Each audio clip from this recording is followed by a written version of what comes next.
Heart की जो धमनियां हैं वो सिकुड़ रही हैं। तो यंग केसेस में हार्ट अटैक के केसेस बढ़े हैं, ये रिसर्च भी बता रही है।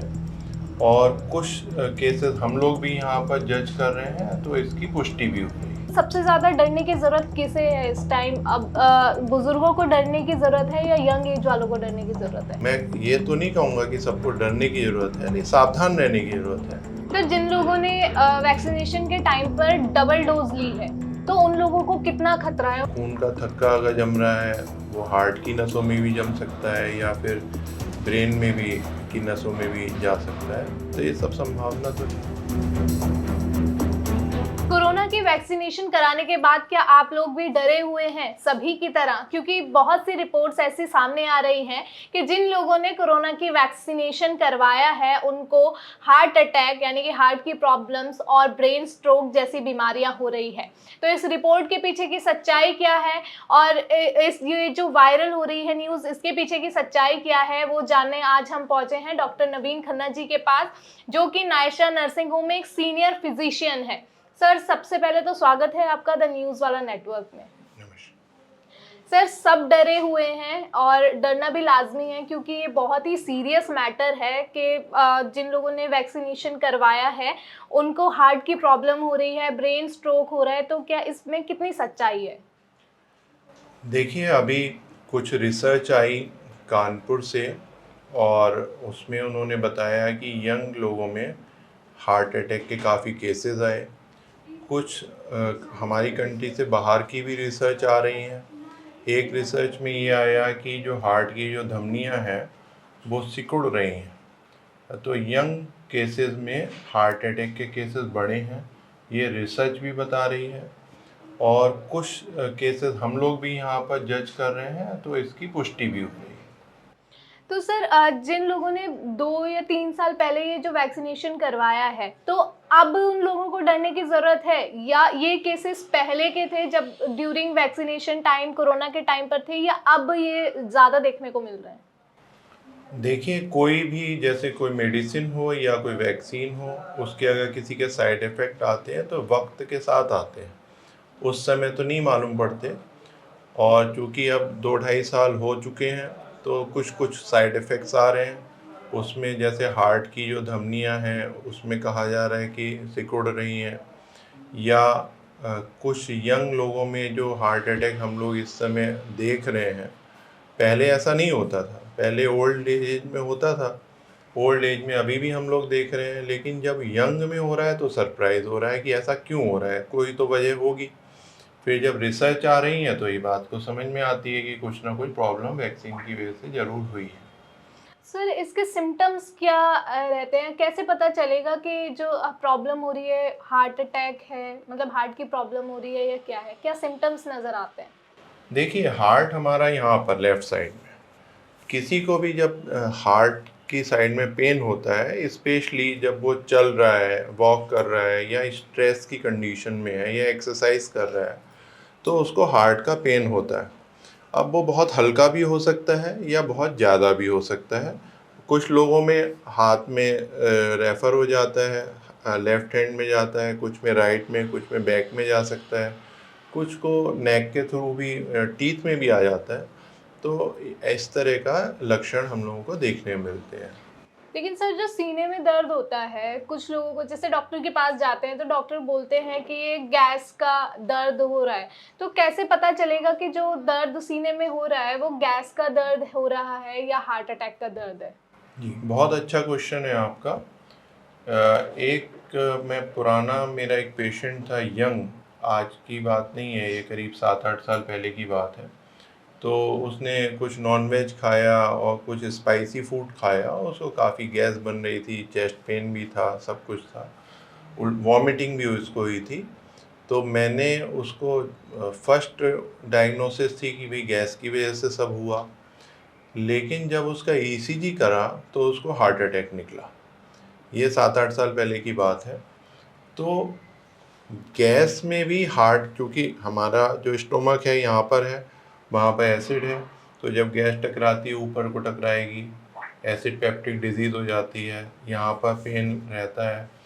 तो कई बहुत बार ऐसा होता है कि गैस ज़्यादा बन रही है लेकिन वो हार्ट अटैक जैसा लगता है।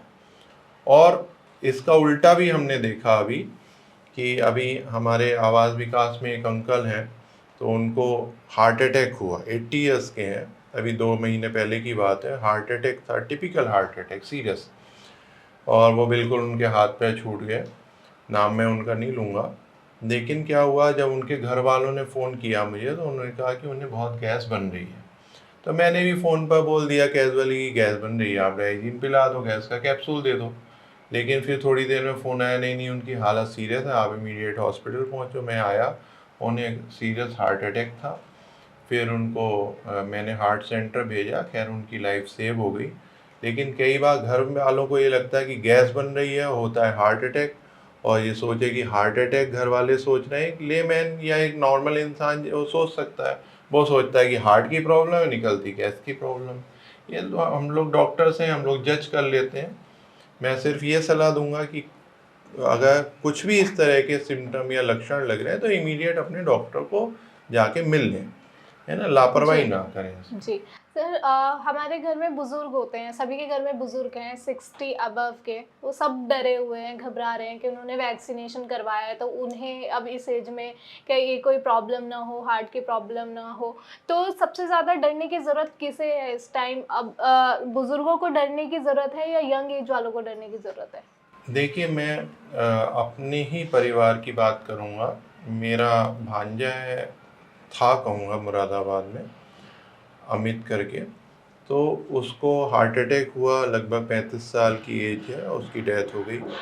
ऐसे ही मेरे एक फ्रेंड हैं, है भी नहीं कहूँगा, अब थे कहूँगा, धर्मेश। वो सहारनपुर में थे, मेडिकल लाइन में थे, और वो भी 35-36 साल एज थी।